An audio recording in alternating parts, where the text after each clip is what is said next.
Всем привет, меня зовут Вика. Давайте посмотрим новый расклад Таро для мужчин. В кого вы влюбитесь? Какая же женщина появится в вашей жизни? Как всегда, настраивайтесь на расклад. Для энергообмена ставьте лайк, подписывайтесь на мой канал и смотрим, что сейчас у вас происходит в жизни. Так, убитый наповал. Сразу хочется сказать. Какая израненная душа, да, вот как же вам делали больно. Вам по жизни вообще как-то часто вот делали больно.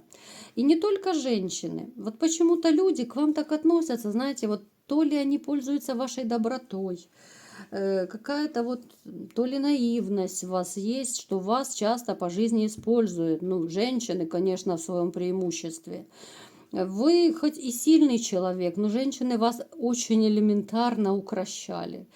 Знаете, вот потому что вы такой вот наивный, доверчивый человек, несмотря на свою силу, да, вы сильный, волевой, но вами очень легко манипулировать, и женщины этим успешно пользовались. Вот они знали, что вас можно, знаете, вот подергать за определенные ниточки, грубо говоря, и получить все, что они хотят, потому что вы добряк, вы на что-то закрывали глаза, на что-то прощали, да, как-то вот пытались сглаживать острые углы.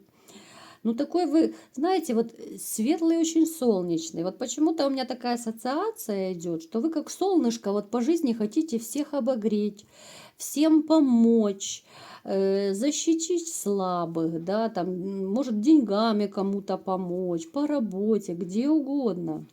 Вы такой, знаете, вот, ну, добряк-добряк, последнюю рубашку себя скинете. Женщины очень успешно пользовались вашей добротой, и тем самым они вам ужасные раны наносили. Причем даже у некоторых из вас может проигрываться, что это была не одна женщина, которая сделала вам больно. Может быть, даже и раньше, вот там, я не знаю, в юношеские годы, да, там, по молодости, там, я не знаю. То есть в течение жизни как-то женщины, ну, привыкли вас использовать. Именно использовать вот эту вашу доброту, вашу щедрость, вашу безотказность. Вот оно так повелось как-то, что вот вам очень плотно сели на шею и свесили ноги. Очень плотно по жизни женщины сидели у вас на шее. Вы позволяли это.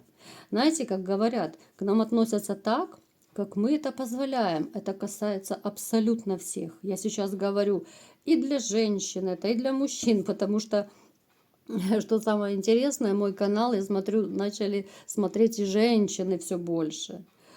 Изначально это был женский канал, потом мужчины начали подписываться. Теперь я перевела его на мужской канал, снова женщины начали подписываться. Ну прям цирк. Вот, поэтому, еще раз повторяю, к нам относятся так, как мы позволяем. Это везде работает. На работе, с детьми, я не знаю, в семье, ну с кем угодно, с друзьями, приятелями. Абсолютно со всеми это работает.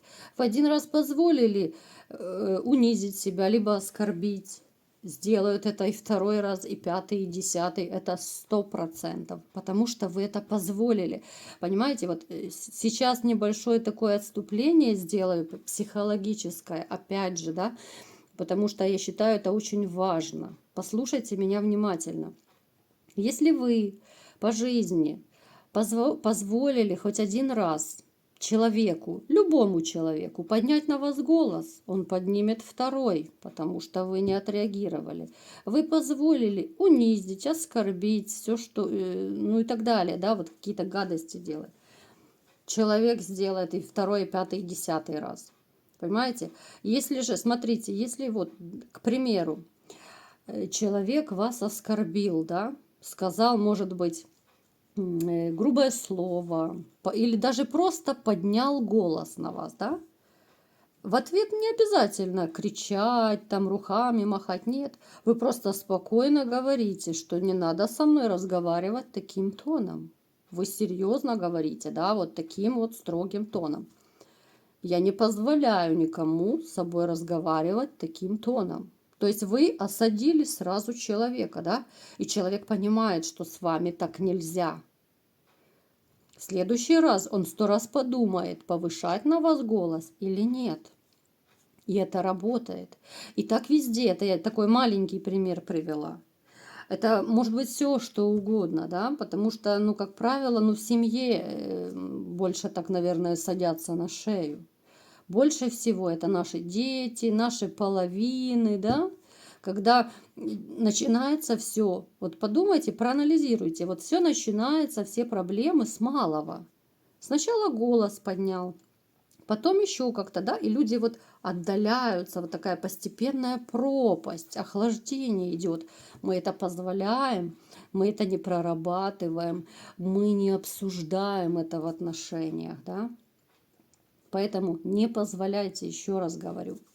Так, ну, что-то я немного сегодня увлеклась, да, психологическими моментами, но я думаю, они вам полезны. Ну, судя по вашим отзывам, по вашим комментариям, то, в общем-то, вам нравятся вот эти вот психологические отступления. Смотрим дальше.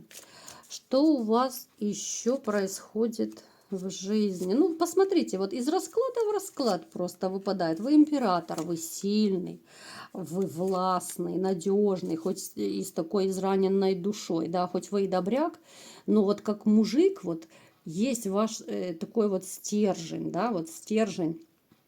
Потому что мужчина, который будет слабый духом, который, допустим, там маменькин сынок, ну, за таким мужчиной, ну, понятно, что ты не будешь как за каменной стеной. Такой мужчина сам нуждается в каменной стене. Сначала это мама, у него каменная стена, потом жена каменная стена, да? Но мы сейчас не об этом. Вы очень такой страстный человек. Вы любите близость с женщинами, да, вы любите красиво ухаживать, вот эти вот какие-то романтические посиделки, да, прогулки при луне, ужин при свечах.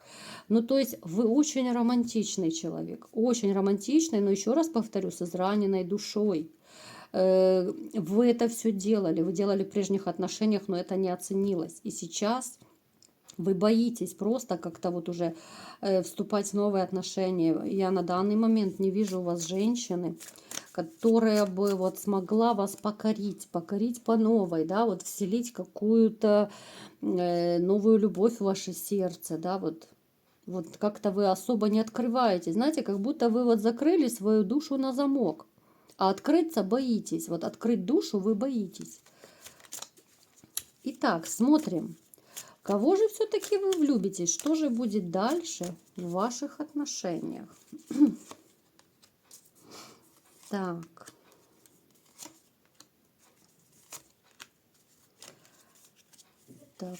Так. У вас будет судьбоносный шанс. Смотрите, у вас идет шанс. Причем, знаете, вы настолько как-то вот грустите, печалитесь о том, что у вас как-то не складывается вот личная жизнь. Вам плохо от этого. Вам вот реально плохо. Может быть, даже на физическом уровне плохо. Что у вас нет любимой женщины. Вам нужно, знаете, вот как воздух необходима половинка. Вот вы такой человек, что вам нужно для кого-то жить. Кому-то отдавать всего себя, о ком-то заботиться, кого-то любить, да, вот, ну, есть такая у вас потребность. Даже деньги давать в конце концов, да, вот подарки дарить, вот у вас такое есть качество, что вам приятно даже подарки дарить и смотреть на реакцию женщины, вот как она радуется, да, вот может быть как девчонка иногда женщины радуются, вот как девочки, да, вот особенно если подарите то, что она хотела. Вам этого очень не хватает, и поэтому как-то вот у вас такое состояние, да, вот, ну, грустно, ну, нет половины, да, но в вашу жизнь придет новая женщина, которая сможет, знаете, вот зажечь снова блеск ваших глаз. Причем это будет очень и очень неожиданно. Так, что это за женщина? Давайте-ка посмотрим.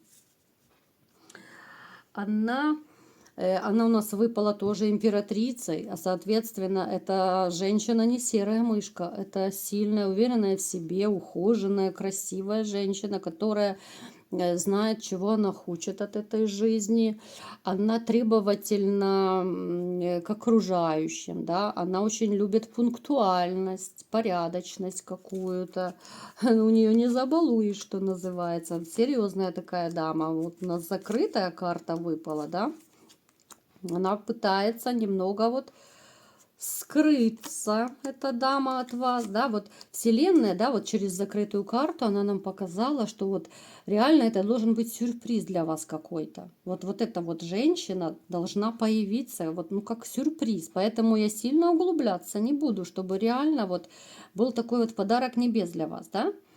Скажу только лишь то, что, смотрите, у вас знакомство произойдет очень неожиданно, причем, смотрите, давайте уточним, откуда эта женщина, да, может, вы ее знаете, не знаете. Смотрите, эта женщина, вот она поначалу покажется вам, ну, незнакомкой, как бы, да, вроде бы вы ее не знаете. Но когда вы ближе разнакомитесь, окажется, что она где-то рядом живет возле вас. Но это не обязательно, что там в одном подъезде, в одном доме, но где-то либо в соседнем, ну, может быть, на соседней улице. То есть зрительно вы пересекались, она вас в лицо знает, она видела, ну и вы ее, естественно, видели. То есть такое, знаете, и знакомый, и незнакомый. Лицо где-то мелькало, знаете, вот как бывает, познакомишься с человеком, смотришь и думаешь, где-то я тебя видел, да, а где не могу вспомнить. То есть вот такое вот неожиданное какое-то ваше переплетение, вы будете очень удивлены, очень шокированы, да, потому что дама реально западет вам в душу, причем вот сразу, вот своей именно какой-то вот внешней именно красотой. Внешность у нее такая довольно необычная, я бы сказала. Она будет скорее такой шатенкой, либо брюнеткой, длинноволосой, да, скорее всего. Очень такая статная, стройная, ну и уверенная в себе, как я уже говорила. Так, что еще вас ожидает с ней? Как пойдут ваши отношения и что будет дальше? Так. Отношения именно, знаете, полны будут эмоций. Вот настолько вас будут с ней переполнять эмоции, что вы иногда даже вот с ними не совладаете. Знаете, вот такое состояние, когда вот разошлись, допустим, вечером там пообщались, по домам разошлись, да, вот в начале знакомства. А вас переполняют эмоции, вот хочу к ней, не могу. Не могу уснуть, хочу ее увидеть. Это состояние, когда вот часами люди могут по телефону разговаривать, они могут попрощаться, хоть и всю ночь разговаривают, потому что ну, не могут оторваться друг от друга. Настолько будет драйвовые такие отношения. Хотя, вот знаете, вам будет в некотором смысле тяжеловато, потому что вы будете не высыпаться. После вот этих вот, поначалу это будут просто разговоры ночные, а потом уже, естественно, не просто разговоры, да, а уже более другие отношения будут. Сближение, так сказать, пойдет. То есть это будет какой-то недосып, это будет какое-то вот, знаете, вот нервное, ну не то чтобы истощение, но вот эти вот какие-то, ну как же это назвать, я даже не могу слова подобрать, ну вот нервные качели, вот, да, эмоциональные качели, вот когда вы переживаете, когда же она позвонит, когда же мы встретимся. Вот понимаете, вот эти вот такие вот любовные переживания, они будут, конечно, вас выматывать поначалу. Пока вы будете вот встречаться, пока начнут развиваться ваши отношения, но потом уже все пойдет как по маслу, да, но вот поначалу будет тяжеловато, именно вот морально, эмоционально, да, вот вспомните, как вы, допустим, в 17 лет, вот когда там, ну, грубо говоря, в 17, у всех это по-разному, конечно, когда вы вот первый раз, может быть, влюбились, да, когда ни до сна, ни есть, ни спать не хотелось, ничего не хотелось, только бы увидеть любимую девушку, да, вот вспомните, как это было поначалу когда-то. И вот такое приблизительно состояние у вас будет. Потому что, ну не зря говорят, ну любви все возрасты покорны. И это неправда, что и в 50 нельзя влюбиться. Поверьте, и в 70 люди влюбляются. И причем активную, бурную жизнь ведут, да, вот. И живут вместе, и быт, и хозяйство еще успевают, и и в путешествия ездить, и на вылазки ходить, и на природу, и куда угодно. То есть очень активную жизнь ведут, несмотря на свой возраст. Так что не нужно отчаиваться. Вот некоторые мне мужчины, да, пишут в комментариях, что вот там уже за 50, да, вот уже все, уже руки сложили, как бы смысл жизни потерян. Это неправильно. У вас еще вся жизнь впереди. Откуда вы знаете? Может быть, вы 100 лет проживете. А может быть, ваша жизнь после 50 лет только налаживается. Может, жизнь только начинается, ребята. Подумайте, пожалуйста. Не нужно опускать руки. У вас еще все будет хорошо. Поэтому настройтесь на новую женщину, даже если сейчас вам в это не верится. Вы думаете, что да нет, такого не может произойти. Да, уже возраст не тот. Ну, кучу отмазок люди обычно ищут. Вечно куча отмазок, да. Как будто вот психологический барьер люди сами себе ставят. Вот подумайте, ведь вот эти все отговорки, это на самом деле это защитная реакция психики. Это страхи, это комплексы перед новыми отношениями. Вот боюсь, да. Не боюсь, вот смотрите, как это работает. Опять же, да, психологический момент. Боюсь вступить в отношения, потому что я старый, вернее, да, вот, допустим, кто-то думает, я старый, мне за 50, я никому не нужен. Страх вступить в отношения. Человек просто свои страхи оправдывает. Вот оправдывает возрастом, оправдывает тем, что он уже не нужен, оправдывает, допустим, что вот какие могут быть отношения, у меня нету денег, да, я еле концы с концами свожу, или еще что-то. На самом деле, вы же понимаете, что это ну, просто вот такой психологический барьер. Человек просто боится отношений по какой-то причине, из-за травм каких-то прошлых своих, да, вот. Они сидят глубоко подсознательно, но от них нужно избавляться, а избавляться именно с другой женщиной. Поэтому даже не думайте вот эти вот все отговорки мне писать, да. Напишите мне лучше что-то позитивное, если вам хочется, да, вот что-то хорошее, да. Может быть, напишите, как на вас повлияло мое видео сегодняшнее. Я с удовольствием почитаю, да, я читаю все ваши комментарии, если вы заметили, да. Вот. Поэтому вот эти отговорки отметайте сразу. Это вообще большая глупость. Вот эти все возраст, не потяну и так далее. Это все не про вас. Вы сильные мужчины. И не забываем, что мне нужно всех вас отдать в хорошие руки. Чтобы вы все у меня были пристроены и жили долго и счастливо. Вот такой был расклад. Кому понравился, ставьте лайк, подписывайтесь на мой канал. И всем пока!